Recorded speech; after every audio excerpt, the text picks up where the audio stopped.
Oh my God, introduction. Oh, okay. I have to fill the full page? No. Any one thing. Any one thing? Oh, Yeah. acha. Okay.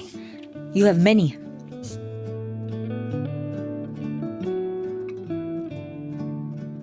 Hi, Mr. Bakhshy, and welcome to The Curious Case Off with me. Thank you so much for joining us and for taking the time out to do this interview. I usually struggle with trying to introduce my guests because the kind of conversations we're having normally doesn't necessarily link to your profession. So it sounds weird to tell people their professions. So Mr. Bakshy is here with us in his capacity as a caregiver, but also he does a lot of work in the mental health space in terms of advocacy and helping other people and other families who struggle with people in their families having mental illnesses. You used to be a banker before this? Yes. Okay. But yeah, very cool person. And that is going to be your introduction. Yes, thank you. My introduction is I'm a caregiver of my daughter. That is my main introduction. There are a few different areas that I wanted to talk to you about, all of which are around severe mental illness and caregiving, because there is often, a balance that needs to be found between someone who's struggling with a mental illness and the person who has to take care of them. And it's very difficult for both sides. And when we don't have a lot of awareness, it can become more complicated than it needs to be. And while, we talk about things and sometimes we get advice, not all of it is always practically doable. And I think because of all your experience with your daughter, but as well as with all the other families you've helped, you've had to actually live through those experiences. And so you have practical, know-how of what to actually do in those scenarios. So while I would like to start with, your journey and how you became a caregiver for your daughter and how that became a part of your life, then I'd really like to hear from you some really complicated situations and how you navigated them and how you advise other caregivers to navigate them. Can you take us back to the beginning, when you noticed changes in your daughter and just how that whole thing happened? You see, her illness was triggered in 1991. She was studying in a boarding school in Dehradun. So she was in 12th, the school final. When I got a call from the principal, I was in my office at World Trade Center that she is unwell, you come immediately. So I left immediately, first flight, whole night traveled from Delhi to Dehradun. So that is when the first episode happened.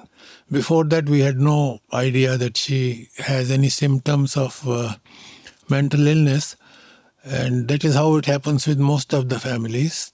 And now when I look back, that I am able to think, yes, things are not very normal. Because in her school, she never liked her teacher. And there were arguments and she would protest. And her teacher was a repellent for her. So then her standards, her marks started falling, her performance in the school. And I tried to convince myself that everybody's child cannot be amongst the first 5. So she is not good in studies, it's okay. But I didn't realize that things are going to be so bad. So her childhood was difficult. I tried her different things, guitar lessons, learn guitar, and some horse riding, tennis, but she didn't do well in any of these things. And I didn't force her on anything. So these problems were there, which manifested when she was 18-year-old. So from 5 years to 18 years, there were issues, but we didn't know that it is the illness. Even after it was diagnosed, you see, there was a very good psychiatrist. He found out in the first episode only that it is a paranoid schizophrenia. And but we didn't know what paranoid schizophrenia is, and there was no literature available. This internet had just come, so Wikipedia gave some little information, and I was hunting for books. I wanted to be a good caregiver where the books are available, libraries and all. So whatever literature I could get my hand on, I mean, no Indian books were available. So I gathered some information. In Dadar, there was a caregivers group. I was attending that. So the journey started from there onwards. Yeah. Sometimes when we look back, we notice things that we may have missed. But I think then there's also a lot of guessing and a lot of piecing puzzles together retrospectively. So can you tell us a little bit about what happened after you reached Dehradun? What was told to you? So, you know, you said the psychiatrist said that she had paranoid schizophrenia, Yes. but we don't necessarily know what that means. So what did you understand from what was happening? What she needed, what kind of care she needed, and just sort of walk us through the journey of figuring that out. Thereafter. So her school principal, she told me she was at the verge of nervous breakdown, and we were not contacting her regularly, calling her and all. So that might have caused it. And now with the first generation medicines were there at that time, no medicines with fewer side effects. So she became all right. The symptoms had gone, but side effects means she had tremors in her hand and stiffness in her hands. So she couldn't write her exam, difficulty. So she was given a writer. So exams were over. She came to Bombay. She had recovered. Very nice, cheerful. Everything was fine. So I took her to a local psychiatrist to continue the treatment or his opinion. And there, unfortunately, we didn't meet the right psychiatrist. He told me that, see, this was a single episode. It may not happen again. And the side effects are horrible. So she need not be given any medicines. If things worsen or something happens, you can come to me again. So we, professional is telling us, we accepted his advice. So medicines were stopped, medicines were not given. Then symptoms started appearing again. It was bound to happen. I was worried that she should not lose a year, not knowing that she will lose all her life years. So she didn't get admission in Bombay. She had some skill in drawing and painting. So Baroda University, she got admission. So we sent her there. That was again a very serious mistake. She should have been with us only. So she was sent there, and I met some psychiatrist there who was recommended, left a lot of money with him, that you visit her and give her the medicines which she needs. So that fellow, I think, went only once, and he misappropriated all the money which I had given. So our first, second and third experience with psychiatrist was very, very bad. So I went there and told the dean that I'll take her back, and took her home. So she was very erratic, and very bad time we had. The whole night she would be pacing up and down, and she would not sleep. Daytime she would sleep. She would not eat anything. And she was refusing to go to the psychiatrist. So then what to do? Then I talked to the psychiatrist, and that Serenus liquid form, which is odorless and colorless. So we put her on food in the fridge which was kept. So night she would attack the fridge. Daytime she was not eating anything. And then she slept for 2-3 days. 24 hours she was sleeping only. So it's like a sedative of sorts, Yes, it is not a sedative. but it helps you sleep. It calms is you given down. in higher dosage, then the patient is silenced, and keeps quiet, becomes quiet, and if still higher dosage is given, patient goes to sleep. So then I was worried because still she was not eating. And then my wife, I tell you, I mean, she did believe in religion or any such things. And we have that Mundan ceremony, if you know, Munj they call in Maharashtra. So that is very important occasion. And my wife refused. She said, no, we don't believe in that. So that Mundan was not done. And when this illness started and aggravated, then she became so religious. For 4-5 hours she was praying and she wanted to go to different temples. So all over India we moved with her.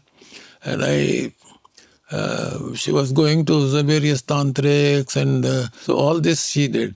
So this continued. We were in great difficulty. I was staying in Chembur. I had purchased a row house there. And and since my wife had to leave her job because somebody has to be with the patient, so she had no patience, and she would get angry and they would have scuffles mainly. The neighbors were complaining that we have gas in our house, and shouting, screaming. Then I told them, okay, we will leave this place and we move away from here. So in 2007, then I felt, okay, I have reasonable savings. We can manage without my having a job. And Pune is a better place for her. So I decided to shift lock, stock and barrel. Sold my house in Chembur, came to Pune, bought another house here, and sent her to the day rehab center, our President saw. So she was reluctant to go, but I would persuade her sometime. If the center is closing at 4:30, we will reach there at 3:30. Whole day I am persuading, because mine was 10 times she will say no, and then she will say, okay, take it, let us go. So, and then she settled down there. And I was there the whole day. So I would tell them that I am sitting reading a book or something. I can do some work for you, office work. I can handle your correspondence, or I can teach English to the patients. They were all Marathi medium people. So I started doing that. And then our founder, Canada-based Dr. Vani, his wife lived with schizophrenia. So he had started this in Pune. So he spotted me. And then in 2010, we had elections for trustees. So he wanted me to take over and become trustee. I said, okay, I'll become trustee. He said, no, you take over as president. So it started. So Richaz was mostly down only. Ups and downs means it was mostly down. Ups only this, I read in Times magazine that the clozapine had come. The wonder drug, they called it, with 96% success rate. So I told our psychiatrist, I have read this. So he said it has not come in India so far. So I imported from Switzerland. Very, very expensive. 7,000 rupees one strip was costing. So by European standards also it was very expensive. So, but with that she improved. And only thing is the side effects were there, that she was sleeping too much and she was drooling the night. So these side effects are okay, considering that her other main symptoms had gone.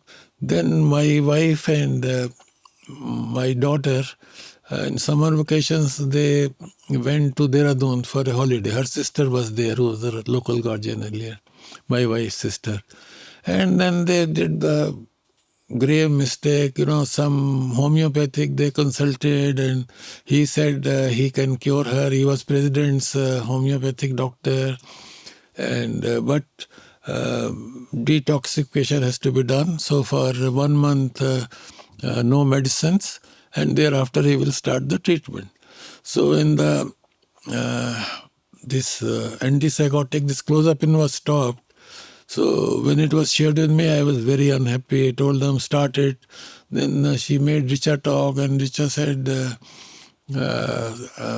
Dada, I'm feeling better. So feeling better because side effects are not there. And then I told psychiatrist, he also said, no, it should not have been stopped. He talked to them also, but they didn't listen to him also. And it was stopped.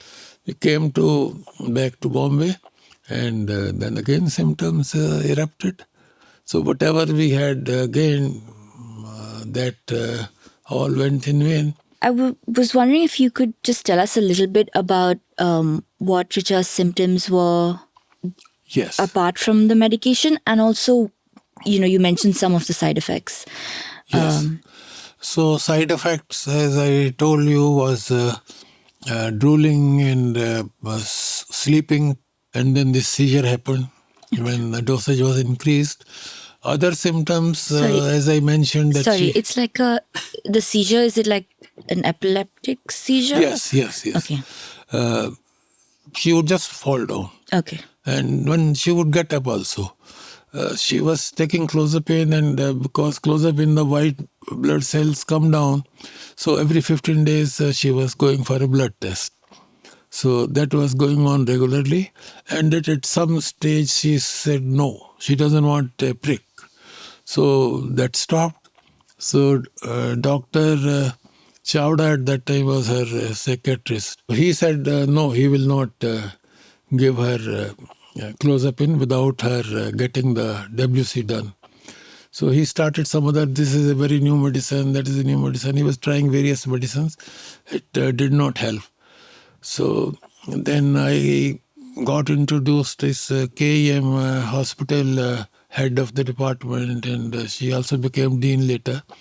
So she said for so many years she has been taking clozapine and nothing has happened to her. So we can give her clozapine. Because so many years she has tolerated it, and WBC was always normal. So she started again. And then I came to Pune. Then now she's stable. She's stable. The typical symptoms are not there. She gets hallucinations occasionally. But she has insight. She knows these are hallucinations. This is not reality. And she can manage. She lies down. She says, I don't want these hallucinations. But when it happens, just she says, I'm going to rest for a while. Then I know that she's getting hallucinations about her mother, giving her instructions, somebody in SA. So, but she's not functional. She has forgotten all the skills she had learned. So she has difficulty in making phone calls, receiving phone calls, WhatsApp messages, and anxiety levels are very high. OCD is there, and problem is that after I'm not there, then how will she manage? Because this Prakriti is there, she is very helpful. My nephew is also in Pune, but they can't come every day. She needs somebody to give them medicine, give her medicines, order medicines, take her to the psychiatrist. Of course, our driver can take her. Night, our maid can sleep there. But then she has to be nice to them. No?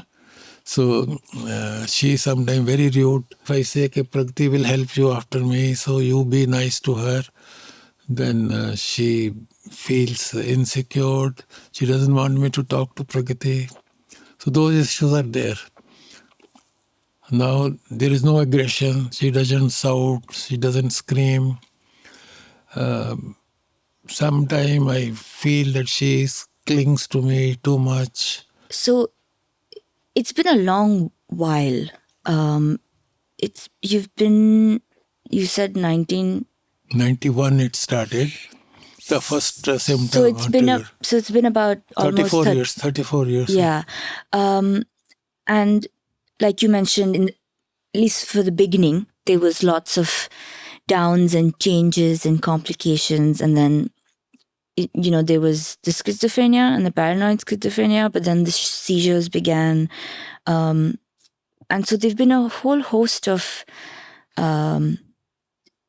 complications in the whole thing. And now, even though she's reached a level of stability, she's still not necessarily independent. She's not independent, and residual symptoms are there. Yeah. Since I joined the WhatsApp group that you have with caregivers, I have read on that group as well. And, also while you were speaking, I was thinking that, you said the neighbors complained, and I've heard stories where people don't know how to take their loved ones outside, like to a mall or to a movie, and or to like a family gathering. Did you find it difficult to do that as well? Because you seem to not have so much stigma about the whole thing, and you seem to have accepted it. I'm wondering what it was like for the people around you, like friends and family, and explaining to them maybe why she's being Yes. suddenly erratically rude, and explaining that whole thing to them. Yes. So what happens is that people come to know, and I never hide, never. All these interviews which have been published, I have always told them that if you want my picture, take it with my daughter. And I never believed in stigma. My wife had some reservations, but I was always very open, because it is not our fault, it is not her fault. It's a God-given problem. It's like any other physical illness. It's what I tell everyone. So in my case, that was not a problem. If some people visit us and they don't know about this illness, so they ask her, what are you doing, where are you working, etc. So of course she starts telling them that I was volunteering in SA, and I do this, I do that, something she tells. And then I tell them that she is not keeping good health, so she is at home only. Now somebody wants to probe further, then they ask what is the problem, what illness she has and all. Then I tell them that she lives with schizophrenia. I mean, I am not hiding, and I am not going out of the way to share it with them and narrate to them. I mean, it's not a matter to boast about, and it's not a matter to hide or be ashamed of it. So normal, I tell them. So that is okay. If people have some fear, I mean, she may get violent, so they will not visit us, or sometimes some invitations come. So normally, Indian families, Mr. and Mrs. and family.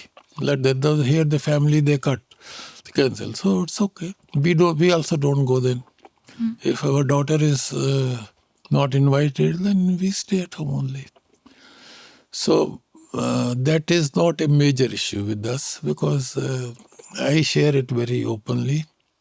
And with your parents, with, like you said, you have a nephew, so with your family, explaining it to them. Yes, that is. Of course, my father passed away very early, and my mother, she was very fond of me. I was the youngest of the 8 children, 6 brothers, 2 sisters, and she wanted to stay with us, and she was very comfortable. My wife was very respectful to her. So she was very happy, and she was very well looked after. But then my daughter, her symptoms were there. She would be screaming, shouting, and so my mother said she wants to go back. So I told her, see, you share our joys, our comforts, you share our suffering also. Whatever problems we have, you are our head of the family, so you be with us. Don't go back. And they will say that she had gone and now she has come back to us. So she said, I'm sorry, I can't help it. So ultimately we had to send her back. So that is as far as families and relatives are concerned. I mean, it's a difficult situation, and it's very sad on one hand. On the other, it is a very difficult place to be a caregiver. It's not an easy role to play. And making sure that you can be a good caregiver is also important, right? Because, Yes. like you mentioned, if I'm not going to be able to control my reaction, then I'm not going to be helpful to that person either. If I'm not able to separate the fact that this is their illness and this is not their person, and if I can't be patient with them, then I'm not necessarily going to be helpful either. So I actually don't know what to do or say about this, and that's why I was wanting to ask you as well what advice you give to people when they're trying to navigate this situation. They love their mother, father, daughter, whoever is unwell. But whenever they go out, they feel embarrassed by them, but then they feel guilty that they're feeling embarrassed by them. So, there's both those feelings. They get angry at other people for not understanding what their loved one is going through, but they also feel a bit of an embarrassment. What do you say to them? You see, I tell them that whenever there is some such problem you are facing, so I tell them that always remember, whenever some such situation arises, that your family member is not to be blamed. It is his illness which is to be blamed. Behaving like this because of the illness. If this illness was not there, then he would have been a very nice son or daughter. Same thing I feel, but she's a very nice girl. She never tells a lie. I mean, this is something which I admire so much in her, that she is very honest, truthful, even if it means something wrong which has happened, and normally family members fear that they will be scolded and all. So those are very positive qualities. I think of that. So I tell them this only. Always convince yourself that. And I mean, there are some people who say we have our own life, and generally that example is given in the flight if air hostess announcing in the event of air pressure falling down, first put the mask on yourself, then on. So it is okay. That is advice is good, but I have never followed that advice. And so if somebody feels, no, I can't give up my kitty parties, and I have my own life and I will go on holidays and leave the, you can do that. That is for individuals to decide. But at least don't blame that person. You can make some arrangements, some brief, short arrangements. Some other family member can come and look after. You can hire a paid caregiver if you don't want to take the patient with me. I mean, with you, I go for a short holidays, Goa or Panchgani, for her sake. So I have now no interest I pursue. I was very fond of reading literary books, participating in conferences, this, that. I had those interests, which I have given up. And now it is a passion with me to help others. I give joy in that, lot of satisfaction. I don't go to a temple, no puja, no part. My wife was praying for 4 or 5 hours every day. She was making her also pray for 2 hours. So I would tell her, why do you force her? But now it has become a habit with her. Even when her mother is not there, she keeps those holy books with her and she reads them. So, but for me, this is everything, helping the fellow caregivers. While helping others, I have started feeling happy. So that is my happiness. So I don't have any such regret why it has happened, and I don't ever think that why me only, because I know it's not why me. That so many others also are suffering from the same problems. Sometimes I feel bad for my daughter that her life is wasted due to our ignorance also. It had we known about this illness as now people know, because more awareness has come now. Perhaps this would have been avoided, but I don't blame myself because it was due to ignorance. It's not that I didn't want to give time to her or we didn't know the seriousness of the problem. So life goes on, Ira, and I have no regrets. Slowly now new things are coming up. New treatments are there. So we hope someday people will find why this dopamine's overflow takes place. Now we know that there is an overflow which is causing it, but why there is overflow still medical science doesn't know. But sooner or later they will know. So it will be able to prevent it. At the moment we can't prevent this illness. We can treat it, manage it, early treatment, and better chances of managing. So we live on hope. As you were speaking, I was remembering a video that I had recently made for Agatsu where we were talking about the Salem witch trials. Hysteria was looked at as witchcraft. Yes. And, you can look at the story from multiple perspectives. One is that it's just plain horrible. Yes. And another is that when we don't know something, when we're afraid of something, we react and we make mistakes and then we learn. Yes. And then we try and do better. Yes. And then we still make mistakes and then we keep trying. And we'll continue to make mistakes yeah, also. And, it keeps going on. And I mean, I don't me personally, I don't necessarily think that we always need to find a silver lining, like a fake one, one that we're forcing onto the situation.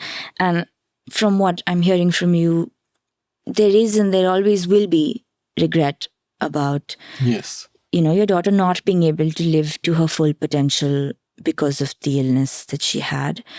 Or, we won't know, right? But we do know that this is an illness. And so we do know in that sense that life would have been different. Yes. Without the illness. Very right? different. And so that while that regret is there, and the work that you're doing with the other families that you now help is incredibly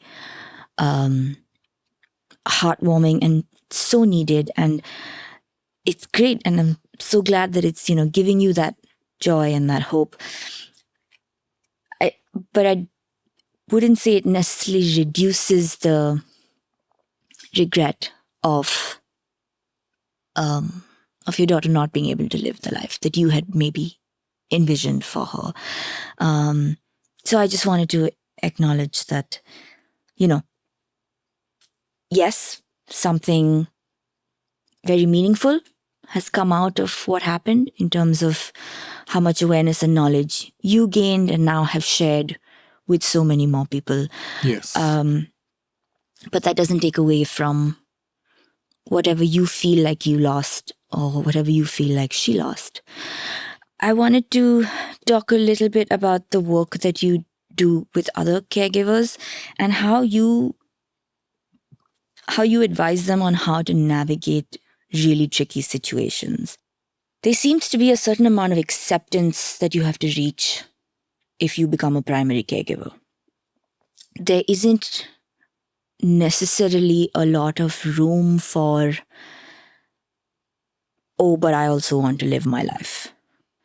Like you mentioned, if you're the primary caregiver, Yes. it's kind of now your reality that you have to put aside your life and look after this person like you would if they had a very severe physical illness that needed daily care. Yes. And would you say that people find it easier to do it for physical illnesses over mental illnesses? I'm not sure, because you would still have to put aside your work, your social life, your hobbies. And this is not to say that you don't have them at all, but you have to prioritize them, I would imagine. And it's not that you have no hopes and dreams, but you have to readjust what your hopes and dreams are. Yes, you see the main difference in being a caregiver of a family member with physical illness and mental illness, particularly if it is psychosis, the family member doesn't have insight, and family member does not accept that there is an illness. In case of neurosis, person knows, yes, I have this problem. But in psychosis, those who have bipolar or particularly schizophrenia, they don't accept only. So that way it becomes more difficult. Do you think that, so this is the only example coming to my mind, but, if your child has Down syndrome or cerebral palsy, it's visible, you can see it. Yes. And so while it means that you'll spend now a significant amount of your life taking care of that person, Yes. the resetting expectations is easier because you come to terms with the fact that you have to do this sooner because you can see it. Yes.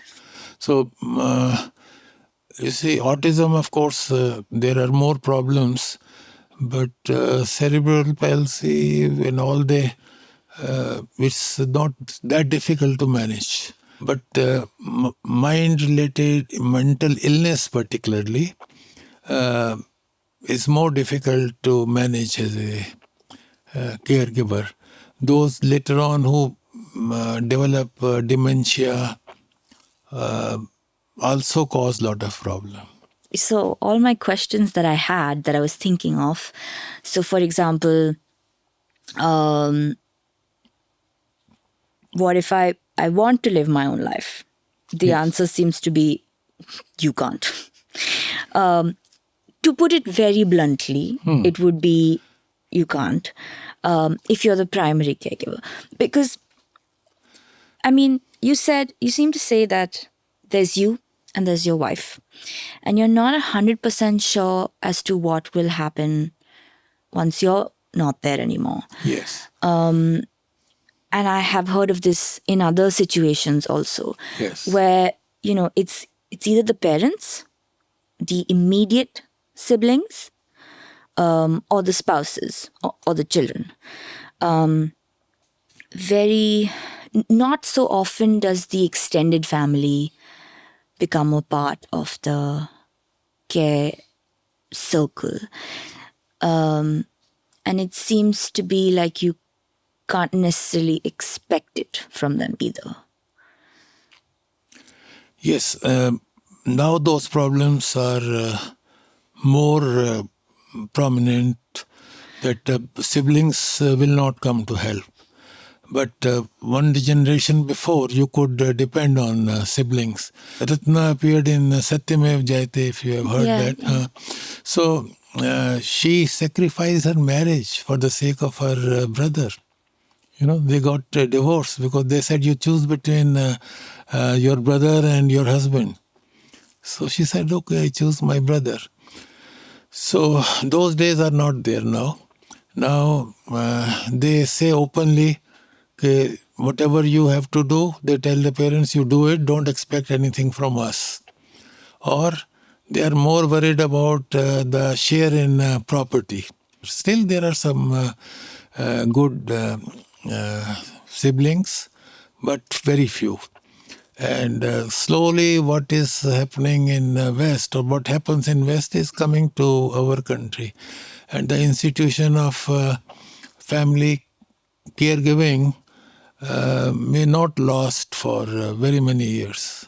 So many times, whether it's severe mental illness or it's not even severe mental illness, the question that always comes up is,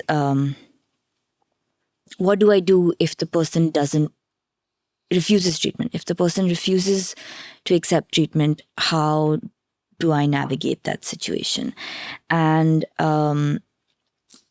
I remember that you're one of the few people who addresses it and who's willing to talk about it, because you have to respect the patient as a human being, right? And so the whole conversation about taking consent before medication, but if the person is very unwell and cannot make that decision for themselves, you have to legally, ethically, inside, morally, how do you...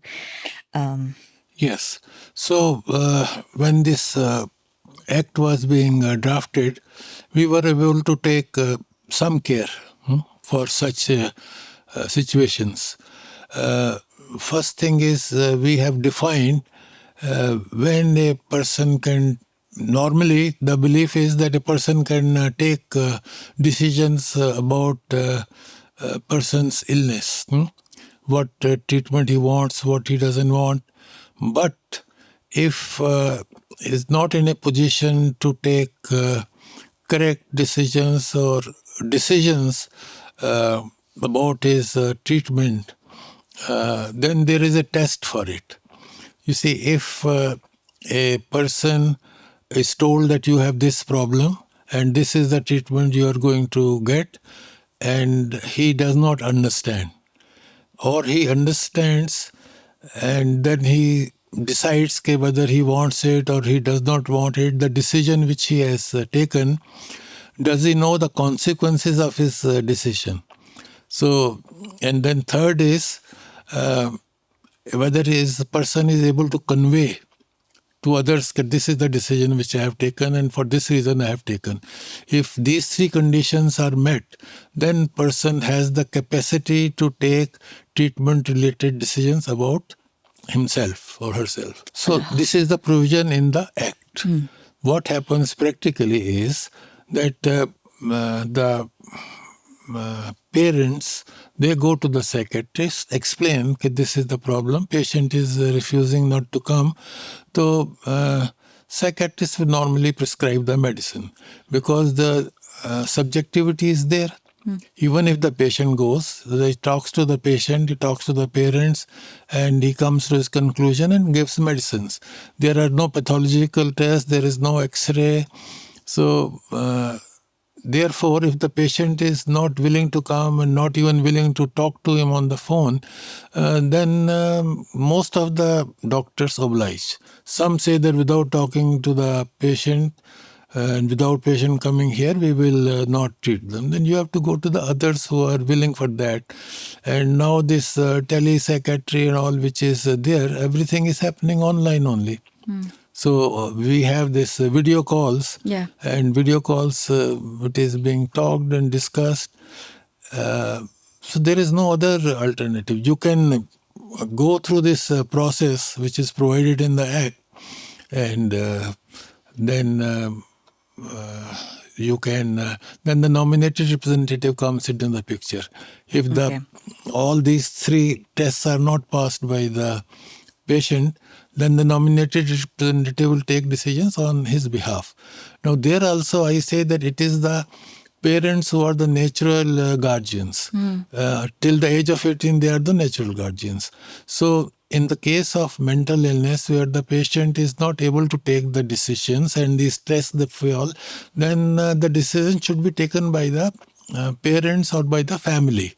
Family is spending the money. Na? So if he nominates a friend, he doesn't like his parents, then the nominated representative, who is not a family member, says that I will admit this person to Kokulaben Hospital. Now parents can't afford that. So the family has to pay the money, but the decision is taken without consulting them. Somebody else is taking decision. So it's not workable. So just to understand, suppose that they don't pass the test, whether it's through the procedure or as a subjective, like through conversations, they figure it out. So then you can forcibly nominated representative will decide. And see, I don't have whatever. I didn't draft my advance directive, so I don't have an official nominated representative. It's the parents, but whoever the person is who's deciding, that's not relevant. Then the person making the decision can technically make the patient go through forced treatment. You see, there can be a situation but patient may not listen to the nominated representative also. So legally nominated person can take the decision, but he says, no, I will not go to the psychiatrist. Nominated representative says, yes, the medicine can be given, but still it doesn't take. Then what do you do? Then we have, I think this section 94, which is emergency treatment, and we have section 89, supported admission. So supported admission, one psychiatrist and one medical practitioner. It can be general practitioner, it can be a nurse, it can be a clinical psychologist. They too examine the patient and separately come to conclusion that this person is a danger to himself or to his family or to his neighbors or to the community, and on that basis can be taken forcibly to the hospital. Then hospitalization is the only solution. If the person is not cooperating and it is not in his interest and he is a danger, and the other is emergency treatment. So that can be given for 72 hours. In that, nobody's consent is required. If nominated representative is not there, still that treatment can be given, that first aid type of treatment. And then person can be taken to the hospital for appraisal, evaluation. Okay. And if they decide that he has the illness and should be admitted, then he will get admitted. So some safeguards are there. Inbuilt on. In India, mental health still has stigma. Medication has stigma. Not everybody, a lot of people are hesitant about taking medication for mental illness.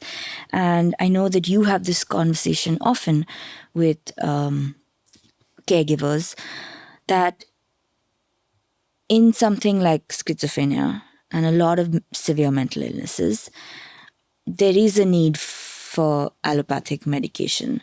Yes. And while alternative healing methods are not to be dismissed in the sense that, anything that gives you hope is meaningful, and anything that helps you feel better is important.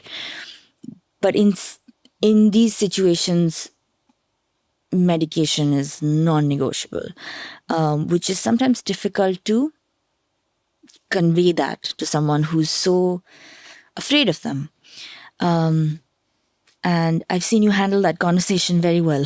So I was hoping you could say to fellow caregivers, what would you say to them if they are like, no, I don't want them to be on medication for specifically very severe mental illnesses like schizophrenia?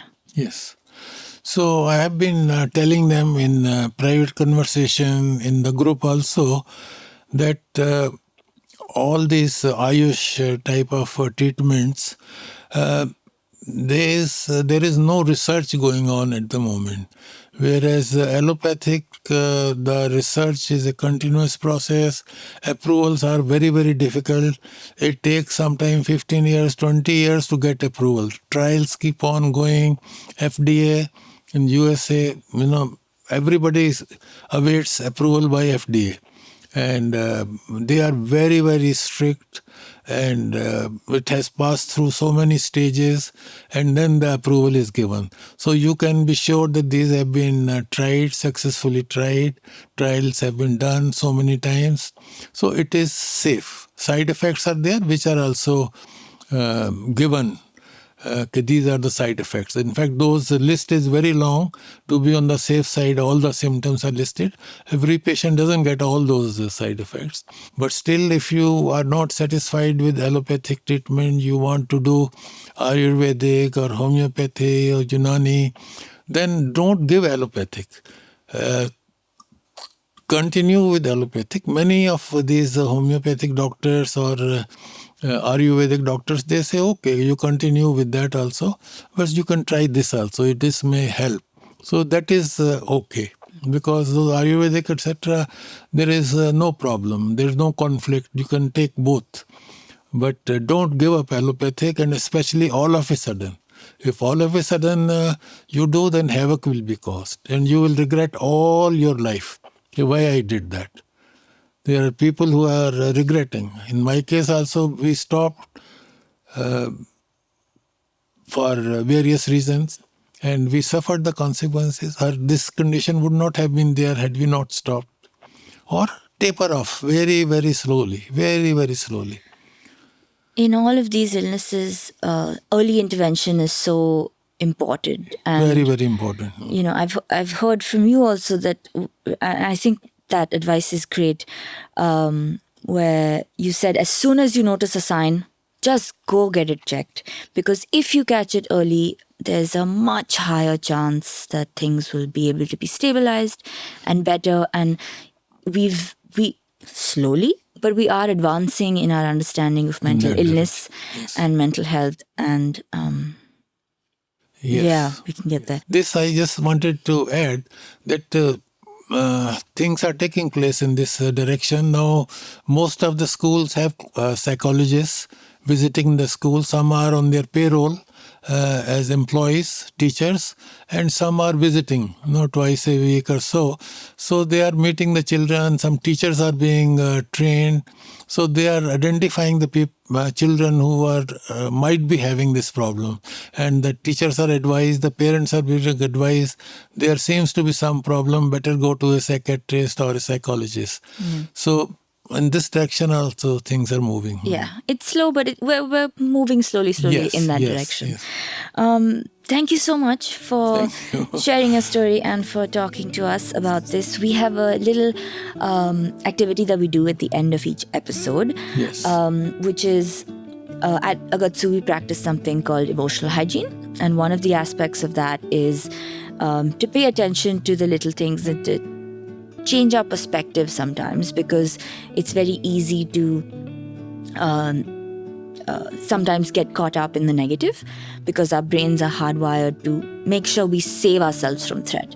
And so sometimes to actively shift perspective as a habit is something that we like to do. So we'll give you a clipboard and you have to write anything that went either okay or well from this morning to now.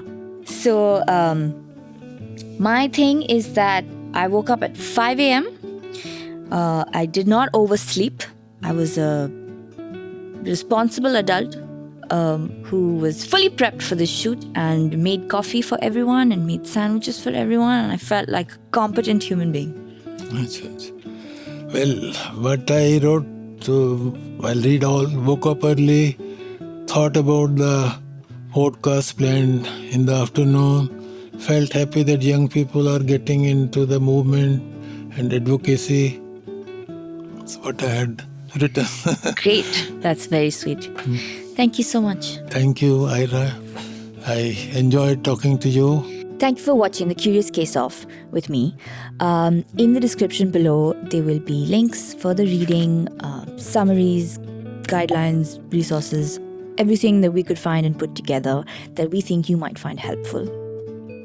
Just to reiterate that everything that is said in the episode as well as in the resources below should not be used to self-diagnose. If you have any questions or queries, please reach out to a mental health professional who is qualified. And if you like the episode, then like, share and subscribe to Agatsu Foundation, our YouTube channel.